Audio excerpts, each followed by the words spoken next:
All right. So I used to date a girl. Let's say this girl almost took my virginity.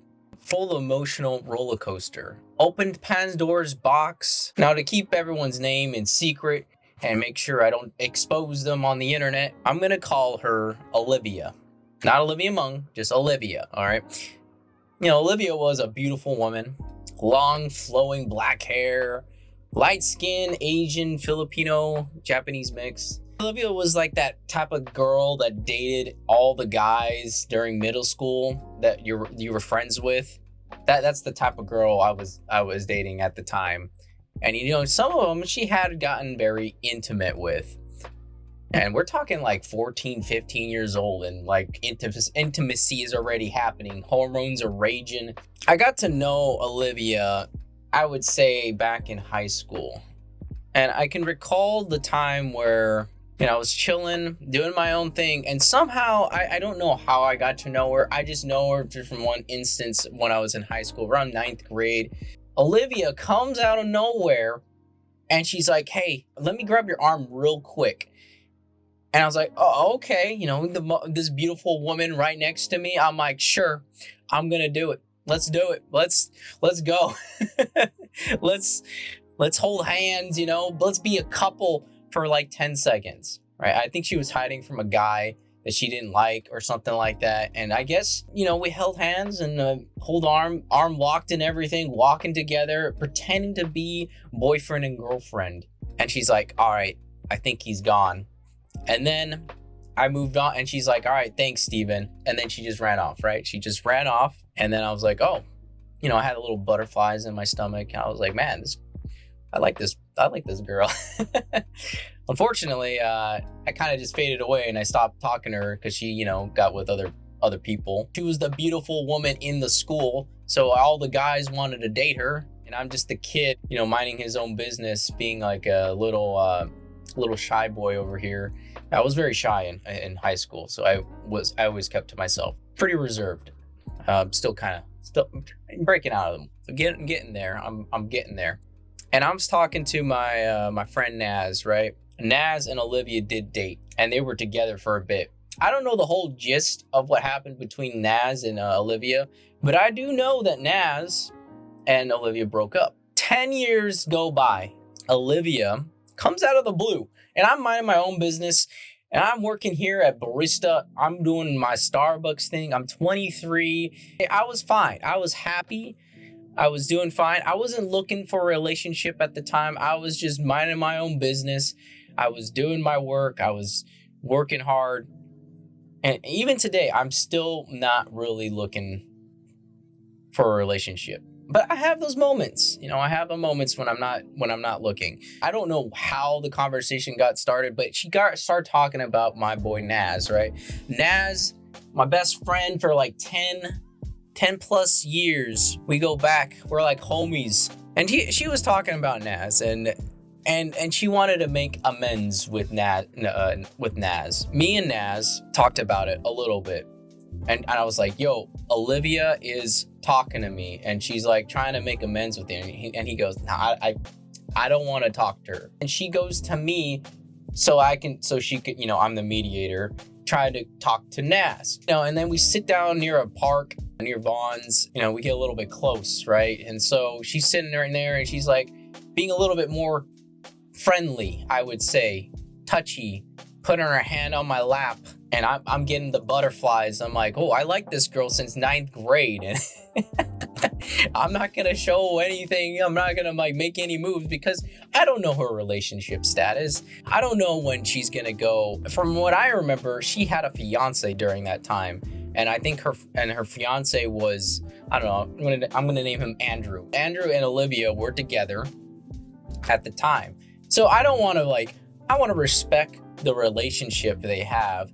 And we got into a long conversation about Naz and I was like, "Look, you just have to confront Naz, talk to him in person, maybe meet up with him, and then you guys can make amends at that point." Let you know, it never happened. All right, they never met up for the last time ever to make amends and say, "Okay, we're done. Officially, can we just be friends after the relationship?" It didn't. It never happened because I don't. Naz never told me that Olivia and her never met up for that last time, that last meeting. I think it's just everyone just moved on at that point. Fast forward 6 months, maybe like around like November, October, right?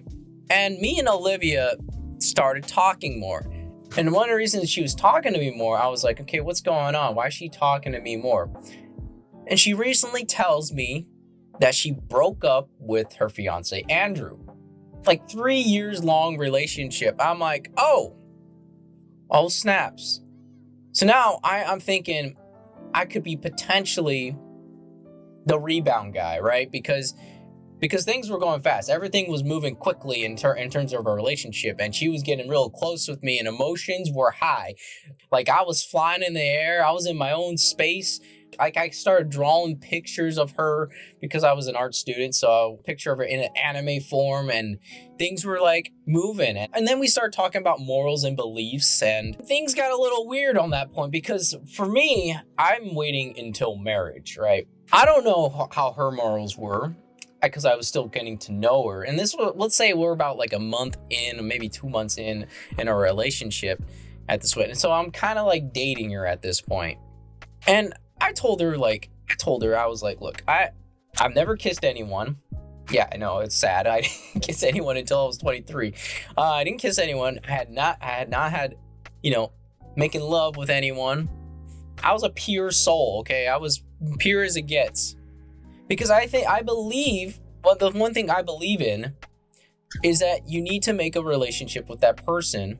Make it happen that you're going to be with that person for the rest of their lives, and you love that person for who they are, and they love you for who you are, then you can call that like true love, like true actual love for one another, without having to worry about all the intimate stuff and getting down dirty stuff.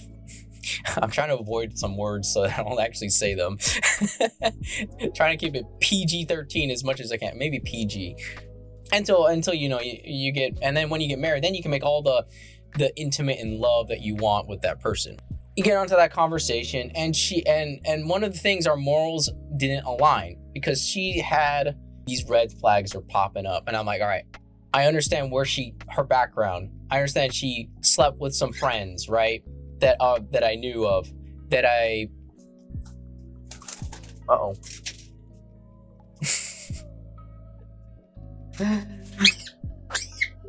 Our morals didn't align, right?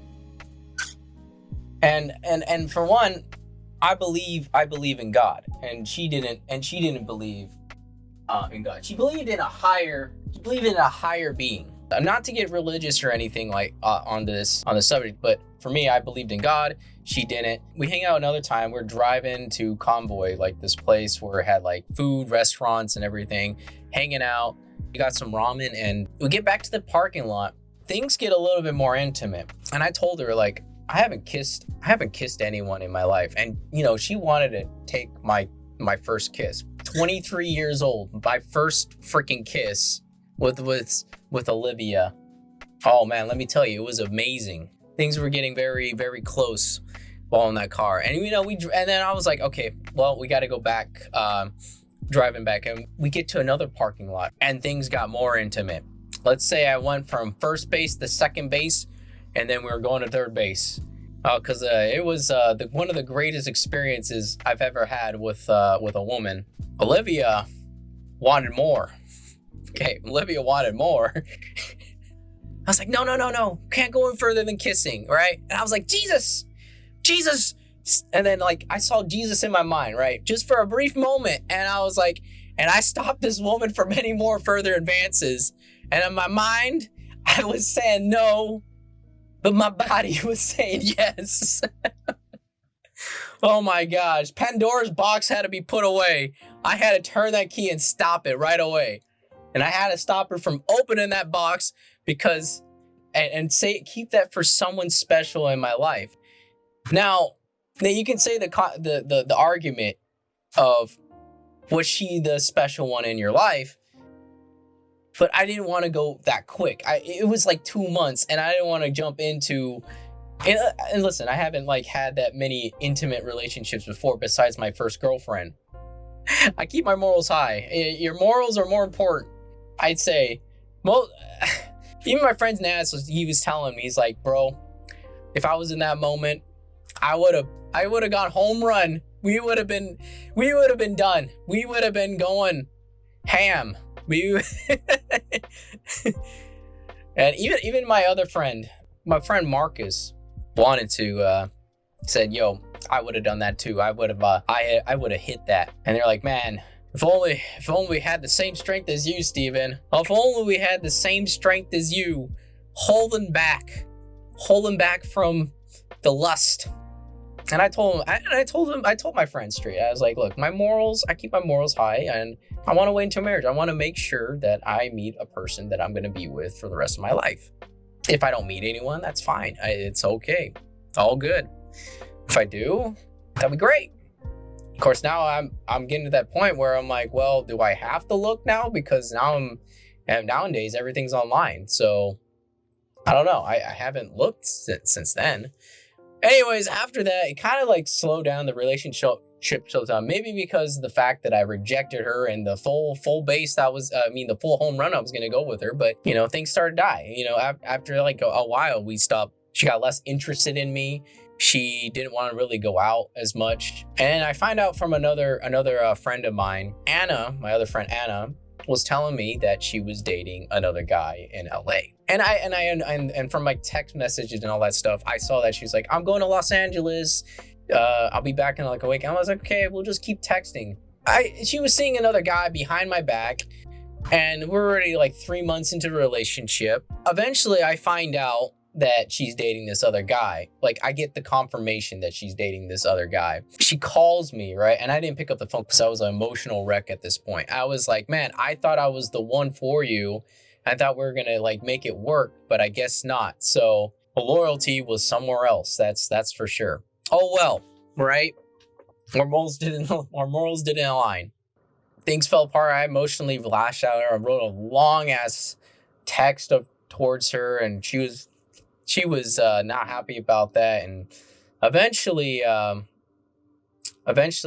it ended, and I apologized to her for my emotional outlash.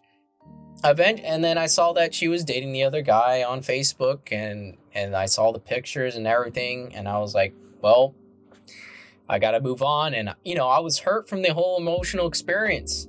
It was a big roller coaster. And then ever since, I haven't really dated anyone after that. I haven't dated. It's been another almost 10 years. I would say 8 years now. And I'm single, and I'm still happy. I'm pretty happy for where things are going. I just focus on myself. I'm just focusing on my career. I make investments. I do my investments. Mostly I'm invested in crypto market. And though at the same time, my family's been asking me, so where's the girlfriend? When are you gonna get a girlfriend, right? Because you're 30, and it kind of makes me wonder, because my brother is younger than me. He's like 2 years younger than me. And my brother Josh, he's married. He has kids. He has a kid, one kid, well, my niece. So she's like 3 years old. I look at my brother, and I'm like, man, I don't have any kids. Crap, I'm 30.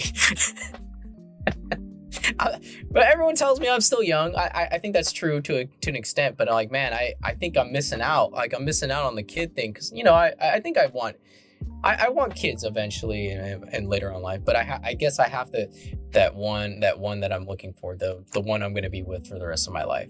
Anyways, I think me and Naz kind of agree that she just wanted the D, and I don't make any ill intent against her or anything like that. I hope that she becomes happy in her future relationships and whatever she's pursuing.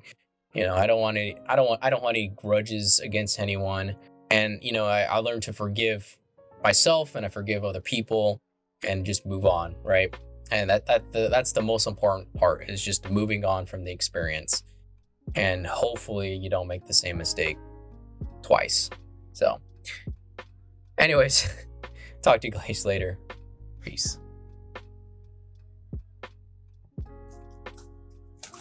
Uh-oh.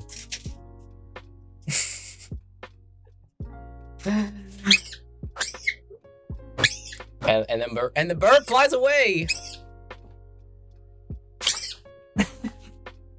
here. Come here. Oh my gosh. Did you get scared? You get scared? Yeah. Anyways. You want to go back to the cage?